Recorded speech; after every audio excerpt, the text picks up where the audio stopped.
Қайырлы күн, құрметті көрермен. Бүгінгі шолуда сіздерді осы аптадағы Қаз Новости ақпараттық порталында жарияланған маңызды жаңалықтармен таныстырамыз.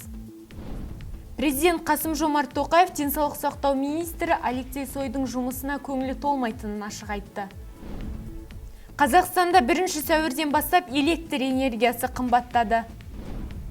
Қазақстанға шетелден ұшып келген 8 адамнан коронавирустың британдық штаммы табылды.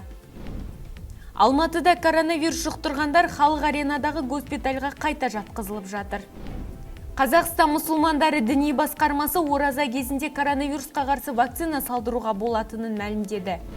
Алматыда жыл соңына дейін 900 мың адамға вакцина егіледі. Елтаңбаның авторы Шотаман Уәлиханов өмірден өтті. Ішкі істер министрлігі тергеу департаментінің басшысы Санжар Әділов адам саудасына қатысты 133 қылмыстық іс тергеліп жатқанын мәлім етті. Жемқорлыққа қатысы бар деген күдікке ілінген Елжан Біртановтың денсаулығы сыр берді.